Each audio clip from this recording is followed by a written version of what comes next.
Èyí ni ètò Iri Owuro níbi tí a ti ń yiri ọ̀rọ̀ Ọlọ́run wò láti lè dàgbàsókè nínú ẹ̀mí àti fún ìtọ́ni bí a ti ń jáde lọ lójoojúmọ́.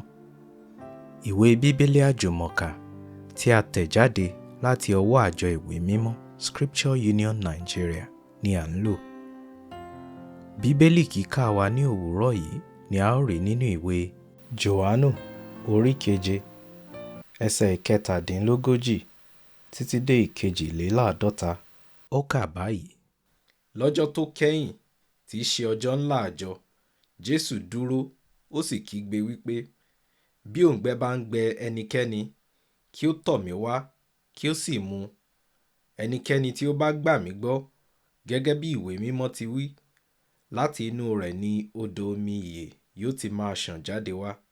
Ṣùgbọ́n ó sọ èyí ní ti ẹ̀mí tí àwọn tí ó gbà á gbọ́ ń bọ̀ wá gbà, nítorí a kò tí ì fi ẹ̀mí mímọ́ fúnni, nítorí tí a kò tí ì ṣe Jésù lógo. Nítorí náà, nígbà tí ọ̀pọ̀ nínú ìjọ ènìyàn gbọ́ ọ̀rọ̀ wọ̀nyí, wọ́n wí pé, lóòótọ́, èyí ni wòlíì náà. Àwọn mìíràn wí pé, èyí ni Kristi náà.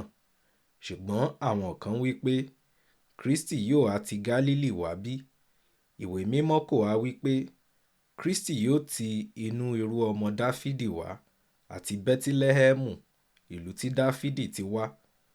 Bẹ́ẹ̀ ni ìyapa wà láàrin ìjọ ènìyàn nítorí rẹ̀.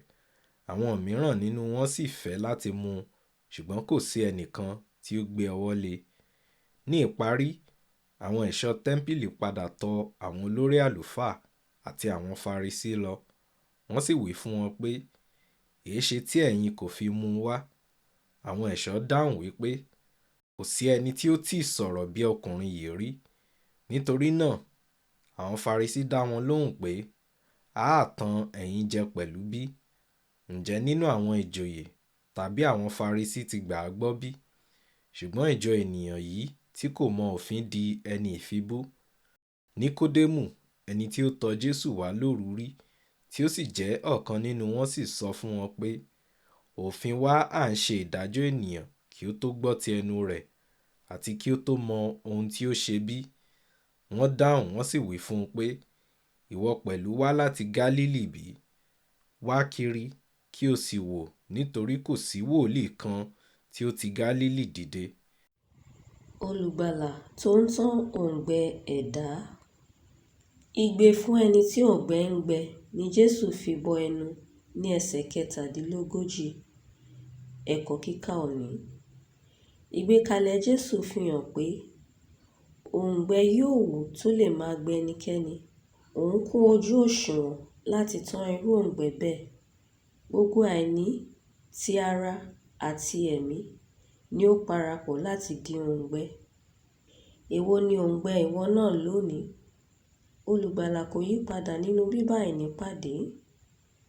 Ṣe àkíyèsí ìlérí Olúwa ní Jòhánù orí 14 ẹsẹ̀ 13 àti 14, àti Jòhánù orí 16 ẹsẹ̀ 14. Má ṣe yan ara rẹ jẹ nípa kíkùnà láti béèrè fún ìrànlọ́wọ́ lọ́dọ̀ Olùgbàlà. Ìgbàgbọ́ nínú Jésù jẹ́ èròjà pàtàkì nínú títàn òǹgbẹ ẹ̀dá. Ẹsẹ̀ 17. Ẹ̀mí mímọ́ ni ó fi agbára fúnni láti gbé ìgbé ayé tí ó wu Ọlọ́run. Ìlérí ẹ̀mí mímọ́ yìí ni a ṣe ní ẹsẹ̀ 19. Ìwọ náà lè béèrè fún ìmúṣẹ ìlérí yìí nínú ayé rẹ. Àdúrà. Fi ọ̀rọ̀ orin yìí gbàdúrà. Ẹ̀mí mímọ́ ni mo fẹ́, Ọlọ́run alágbára. Ara kò lè ṣiṣẹ́ mi o. Olùgbàlà, gbé mi wọ̀. Àmín.